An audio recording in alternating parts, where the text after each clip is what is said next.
start by saying I can't wait to finish the series. I've seen the first 5.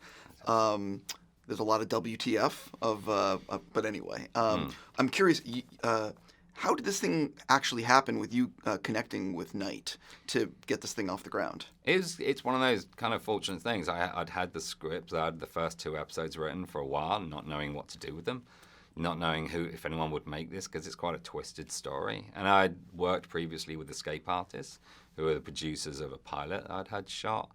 And I gave them to them and said, look, guys, I want to work with you again, and I've got this, and do what you can with it. And then I went off on another job, and Jason Blumenthal, the producer, was working in Philadelphia and met with Knight and started talking about if they could work together and the idea of doing something in television. And Jason gave the scripts to Knight, and the next day we were in business. Knight loved what he read and was keen for us to get it done together. So it was one of those things, like most things in life, things line up at the right time and guide you. Well, I'm curious. So you have the first 2 episodes. How much in your head do you know where it's all going, and how much are you sitting down with Knight to sort of flesh out where it's all gonna? You know what I mean? Yeah, it's an ideal kind of situation because I work very independently a lot of the times. I like to write and then rewrite and rewrite. And so with Knight, every episode we approach, we talk about what the idea is going to be, the execution, and where it's heading. So there's always been a long game and a long plan.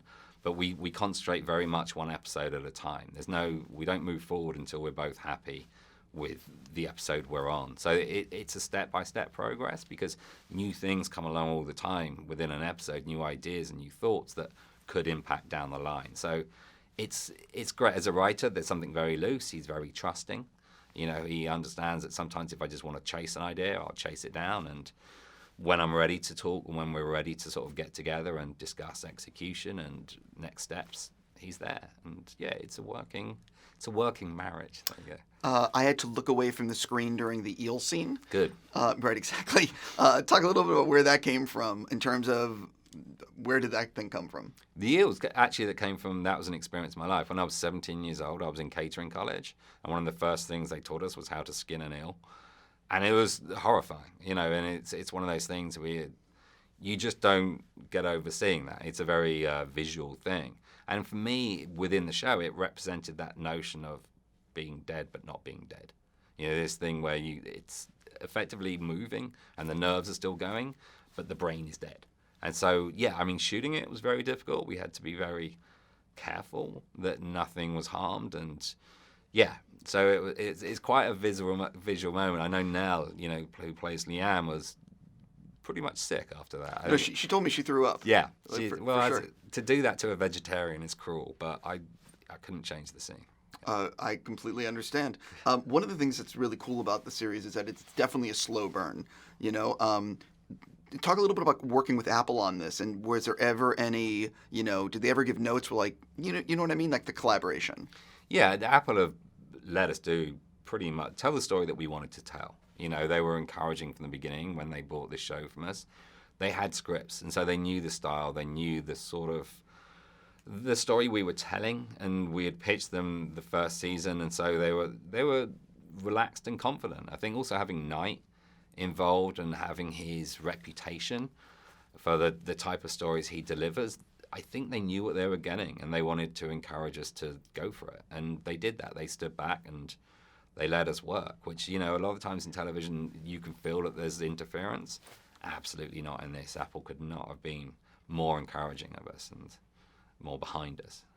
So I'm curious, obviously nowadays everyone is looking, it's hard to pitch just one season of anything. When you guys first met with Apple, did you sort of give them a plan of this is what it could be if we went 5 years. This is what it could be if we go 3 years, things like that? Yeah, I think we never really specified to them at the time how long we wanted it to go. We were always very keen, we're going to tell this story until it's told, and whether that's 2 seasons or 5 seasons or 6, it's hard to know until you really get into the writing process to see how far the story can go. So, yeah, I've always had an end game in mind. I think the days of saying, I've got to have every story for 5 years, otherwise no network will buy it, I think those days are gone. I don't think networks or broadcasters look for that any longer. I think they want to invest in good storytelling. They don't. What you do is when you're writing season 1, you start to understand your own show so much better. And so you realize what season 2 is going to be. There's no point going in at the beginning saying this is definitely everything. You got to have the freedom to create within the space. I've spoken to a lot of writers, and they all talk about how the first season is a big learning curve in terms of what you can accomplish with your budget, with your time, and you can take a lot of what you learned in season 1 and apply it to season 2. Did you learn a lot making season 1, maybe like a lesson or two that you would like to apply to a season 2?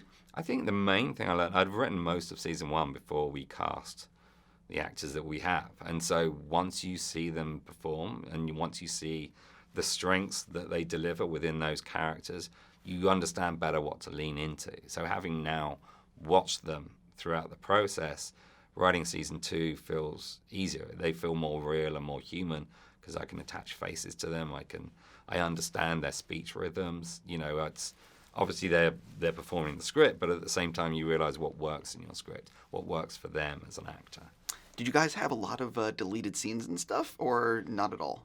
Very, very little. I mean, a lot of times I've worked in television where in the edit you're moving stuff around in order to make it work.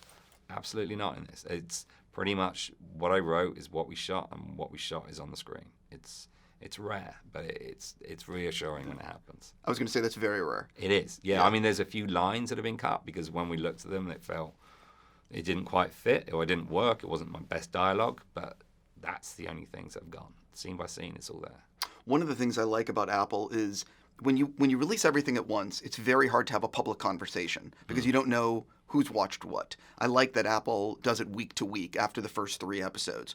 Can you talk about your preference? Do you like binging? Do you like the way, like a weekly release? You know what? I kind of changed in my life. There are moments when I just want to spend a weekend watching TV, and there are moments when I want to wait for the next episode to come along. The anticipation of what's going to happen next. I think it's alluring. That's what television was kind of created for. Scripted television is, here's a cliffhanger. You're going to wait. If the cliffhanger just is followed seconds later by the next episode, it's not really a cliffhanger. You're not hanging long enough. So I can see the logic, particularly in thrillers, to pass things out a little more. And I think Apple have got it right in that sense. On that note, I need to stop. I will just say I can't wait to finish the show. Have a fantastic day.